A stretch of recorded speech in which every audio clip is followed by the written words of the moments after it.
మీరేం బాధపడకండి మేడం, మీరు నాకు బాగా నచ్చారు.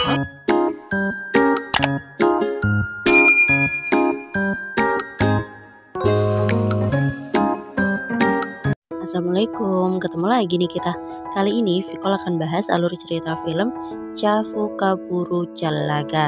Cerita seorang supir mobil jenazah yang melamar janda tepat di pemakaman suaminya. Wah, baru jadi janda tuh. Berani juga ya nih supir. Sebelum mulai jangan lupa like, subscribe, dan share. Untuk film-film yang mau Mimin bahas boleh nih di request di kolom komentar ya. Jangan lupa juga follow Instagram dan TikTok Mimin. Yuk tanpa lama-lama langsung ke filmnya. Di awal film terlihat jalanan yang macet karena truk yang terjebak. Palang truk tersangkut dengan batas jalan yang di atas. Terlihat seorang cowok berewokan keluar dari mobil ambulan khusus jenazah. Dia menyelesaikan masalah dengan cepat dengan cara menusuk ban dengan trisula yang dipatahkan dari truk tersebut. Nama pria itu adalah Balraju. Kita panggil Raju aja ya.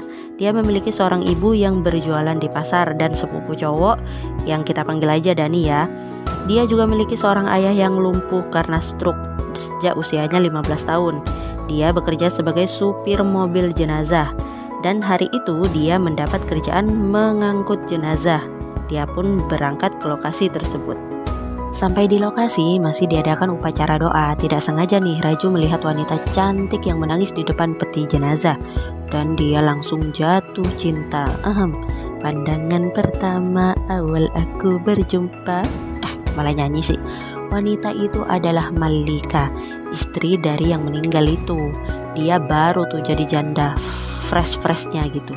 Mayat pun diangkat untuk dibawa ke pemakaman. Setelah pemakaman selesai, Raju meminta bayarannya pada Malika dan mengatakan, "Jangan sedih nyonya, aku menyukaimu. Jika kau mau, aku akan menikahimu." Sontaklah semuanya kaget, orang dia ngelamar baru suaminya dikubur ya kan. Temannya langsung kabur tuh. Dan Raju, apa yang terjadi pada dia? Ya jadi bahan amukan keluarga Peter lah si mantan suaminya Malika itu. Gokil sih emang nih orang. Sampai di rumah ibunya marah-marah ya karena Raju menggoda janda itu. Iya orang berkabung kok malah digoda. Bukannya kapok dimarahin sama ibunya nih, Raju malah pergi ke gereja. Di sana ada acara pemujaan terakhir untuk Peter. Sepertinya ya, maaf kalau Mimin salah. Di sini Raju memberi sambutan untuk Peter. Dia akan menjaga keluarga Peter termasuk Malika katanya. Waduh, emang error nih si Raju. Kenal juga kagak sama Peter. Nggak sampai di situ, saat pemasangan salib di makam Peter, Raju dan teman-temannya datang ke sana. Katanya membawa mayat untuk dimakamkan. Tapi paman Peter curiga tuh dan membuka peti tersebut. Dikasihlah kapas hidung si mayat itu. Lalu dia bangun mayatnya dan bersin. Ketahuan lah kalau itu bukan mayat. Nah, yang lain tuh kemudian lari terbirit-birit. Tapi si Dani yang pura-pura mati itu, iya nggak bisa lari lah, kan jempolnya diikat. Akhirnya ya Dani jadi korban amukan. Apa Raju udah kapok? Enggak sampai di situ. Saat diadakan pemujaan, maaf doa bersama gitu ya di rumah Peter, Raju tiba-tiba muncul dan menutup mulut Malika, mengajak Malika berbicara di balkon. Setelah doanya selesai, saat semuanya sudah pulang, Raju memanggil Malika ke atas. Di sini Malika sangat kesal karena terus diganggu. Ya iyalah, Raju yang tidak ngerti dengan masalahnya. Yang Raju bicarakan hanya dia mencintai Malika, itu aja diulang-ulang tuh terus.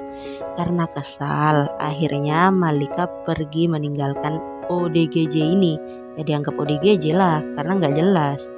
Saat Malika terus menghindar, takdir berkata lain. Saat Raju mendonorkan darah di rumah sakit, tidak sengaja dia bertemu dengan Malika.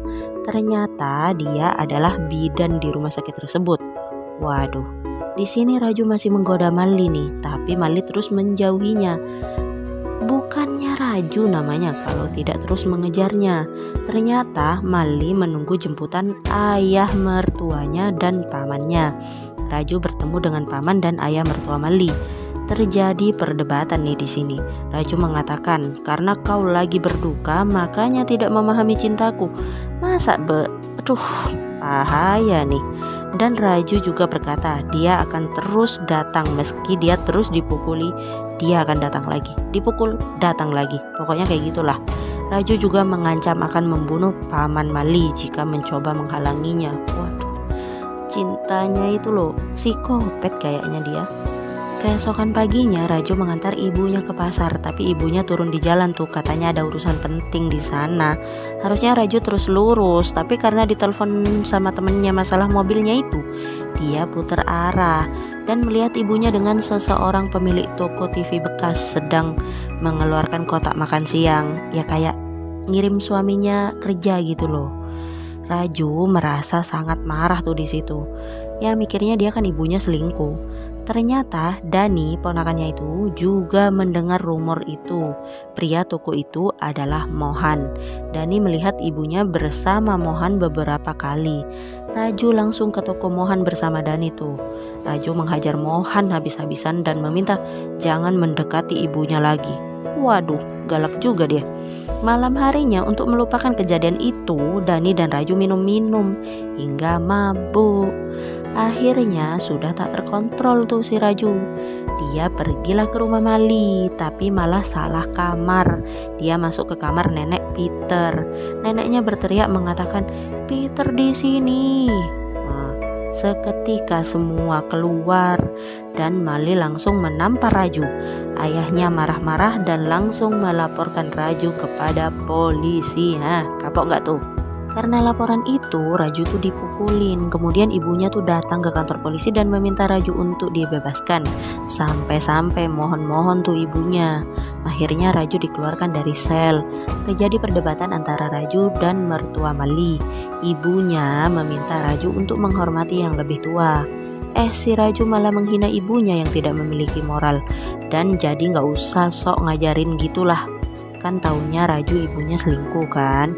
Nah akhirnya Raju dibebaskan dengan catatan tidak mengganggu Malika lagi. Apa Raju kapok? Enggak pemirsa, karena keluar dari sana dia langsung menemui Mali di rumah sakit. Waduh, di sini terjadi perdebatan lagi antara mereka. Intinya mereka beda prinsip aja. Menurut Malika, melupakan kenangan itu susah, tidak bisa instan gitu aja, karena dia sangat menghargai kehidupan. Tapi bagi Raju, kematian ya sudah, kalau udah mati ya udah mati aja gitu loh. Sudah hidup di alam yang beda, dan jangan terus dijadikan beban, gitulah ya. Dua orang ini berbeda prinsip. Yang satu berurusan dengan kelahiran, dia kan bidan. Yang satu lagi berurusan sama kematian, supir mobil jenazah, ya kan? Tapi atas kejadian ini Raju menganggap mereka itu jodoh. Ya ibaratkan magnet gitu, ada sisi positif dan negatifnya. Sachin దగ్గర రావాల్సిందే అట్టాగే నువ్వు వస్తావు. Saat Raju sampai di rumah, dia melihat Mohan di rumahnya sedang memperbaiki TV. Karena emosi, Raju marah-marah ingin menghajar Mohan. Ibunya datang dan Raju mengatakan ibunya murahan, selingkuh dengan Mohan. Akhirnya ibunya menyuruh Mohan pergi dan menjelaskan semuanya pada Raju. Memang Mohan mencintai ibunya, tapi ibunya tidak bisa menerima Mohan karena melihat Raju dan ayahnya. Meski Mohan mengatakan dia akan memperlakukan Raju dan ayahnya seperti keluarga sendiri, ibu Raju tetap menolak dan Mohan tidak pernah mengungkitnya lagi. Akhirnya mereka berteman baik. Ibunya juga mengatakan bahwa Raju tidak seperti Mohan. Jika ingin memenangkan hati wanita, pahami dulu seperti apa Malika. Lalu Raju pergi. Saat malam hari, Raju menghampiri ibunya dan meminta maaf. Ibunya merasa menderita selama ini dengan omongan tetangga. Sabar ya bu, mulut tetangga emang pedas kayak bon cabe. Ibunya juga mengatakan Mohan orang baik. Jika aku bersamanya pasti aku bahagia. Tapi jika semua itu membuat Raju dan ayahnya menjauh darinya, itu akan membuatnya sangat sedih. Keesokan harinya, Raju dan Dani pergi ke toko Mohan dan melihat Mohan sedang menangis. Raju bertanya apa Mohan serius mau menikahi ibunya. Mohan bersumpah dia serius dan Raju menyerahkan ibunya untuk dinikahi Mohan. Dan Mohan berjanji akan merawat mereka. Setelah itu Raju pergi ke rumah Mali mau memberi undangan pernikahan ibunya kepada keluarga Mali. Ketika ditanya apa ayahnya meninggal, tidak. Apa bercerai, tidak. Ayah mertua Mali menganggap Raju gila karena menikahkan ibunya sementara ayahnya masih hidup dan tidak bercerai juga. Tapi jawaban Raju malah bikin geleng-geleng. Katanya, meski ku jelaskan padamu kau tidak akan mengerti. Waduh. మా ఇల్లు మా ఇష్టం అండి, మాకు నచ్చినట్టు చేసుకుంటాం. Keesokan harinya Raju kembali bertemu dengan Mali. Dia meminta Mali datang ke pernikahan ibunya. Raju juga menjelaskan bagaimana ibunya selama ini merawat dia dan ayahnya. Jadi untuk membahagiakan ibunya, dia dan ayahnya menikahkan ibunya. Lagi pula apa yang bisa diharapkan dari ayahnya yang lumpuh selama belasan tahun. Kita hanya perlu merawatnya dan mengatakan biarlah masa lalu menjadi kenangan. Kita tetap harus melanjutkan hidup. Aku tidak mau ibuku terjebak dan aku juga tidak mau kau terjebak dalam rasa sakitmu. Lalu Mali pergi. Di sini Malika mulai memikirkan Raju. Saat Raju, Mohan dan ibunya di pasar, Mali ada di sana.